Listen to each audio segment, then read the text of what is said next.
Bonjour, dans cette vidéo, on va voir les méthodes de mise en ligne, en particulier la méthode des antériorités. Donc, après avoir identifié les îlots de production indépendantes en utilisant soit la méthode de Kusiak ou la méthode du King, il faut procéder à l'implantation de chaque îlot. L'implantation idéale doit suivre le plus possible la gamme de fabrication des produits sur chaque machine. C'est pour cela que l'on cherchera autant que faire se peut à mettre en ligne les machines. Donc on va essayer de mettre en ligne les machines le plus que possible. Cela peut se faire de plusieurs façons et en utilisant de multiples méthodes, en particulier la méthode des antériorités. On va illustrer cette méthode à l'aide d'un exemple, soit l'îlot de fabrication avec les gammes définies par la figure suivante. Donc on a ici dans les lignes différents produits P1, P2, P3, P4 et en colonne on a les différentes machines ou les postes de travail, machine M1, M2, M3 jusqu'à la machine M9. Par exemple, pour le produit P1, il est réalisé tout d'abord sur la machine M3, puis sur la machine M6, ensuite sur la machine M2.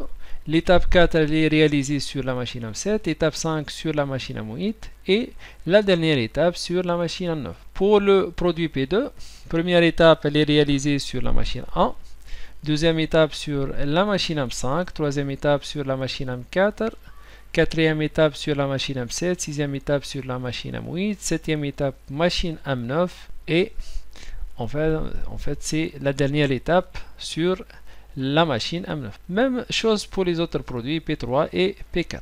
Donc pour appliquer la méthode des antériorités, la première étape, on va établir le tableau des antériorités.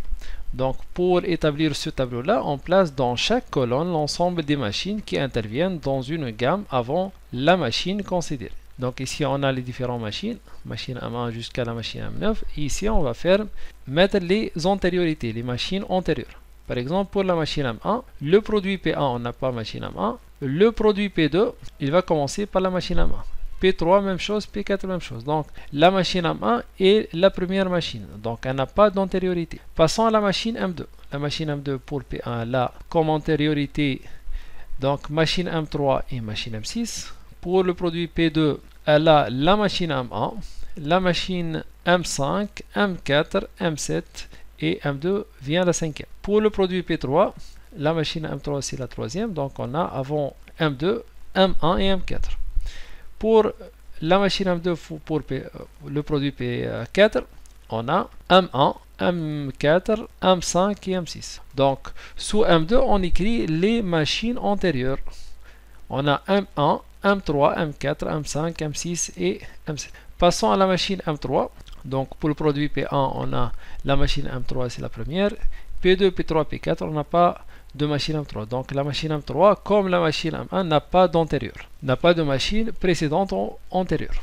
Passons à la machine M4. Bon, pour la machine M4, ici, on n'a pas. Machine M4, on a ici, avant M4, on a M1 et M5.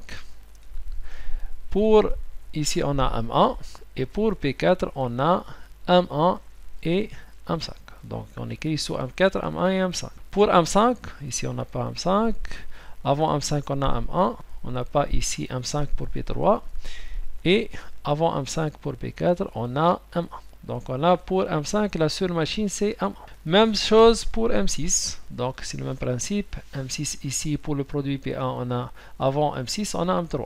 Avant M6, donc on n'a pas M6 ici, non. On n'a pas M6 ici. Et pour le P4, avant M6, on a M1, M5 et M4. Passons à M7. Donc M7 ici, on a avant M7 M3, M2 et M6. Ici, pour le produit PD, on a M1, M3 et M5.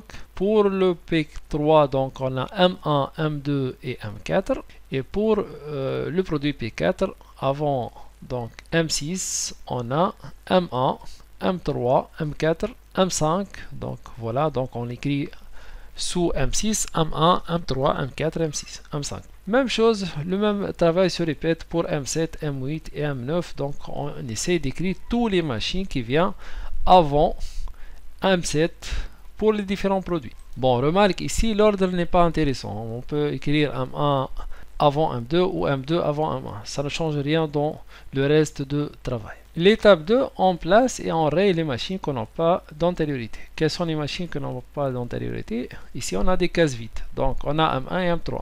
On barre tous les machines M1 et M3 dans le tableau. Donc, ici, on barre M1, M3, M1, M1, M1, donc, et M3. Donc, les machines M1 et M3 n'ont pas d'antériorité. Ce sont les premières machines de processus de travail et ils sont en parallèle car ils n'ont pas d'antériorité. Donc, on passe par la suite aux machines qui n'ont pas d'antériorité. Quelles sont les machines qui n'ont pas d'antériorité appelées M1 et M3? Ici, on a M5. Donc, on va barrer M5 partout. Donc, M5 il est éliminé ici. Il est barré ici. Donc, on va éliminer M5. Voilà.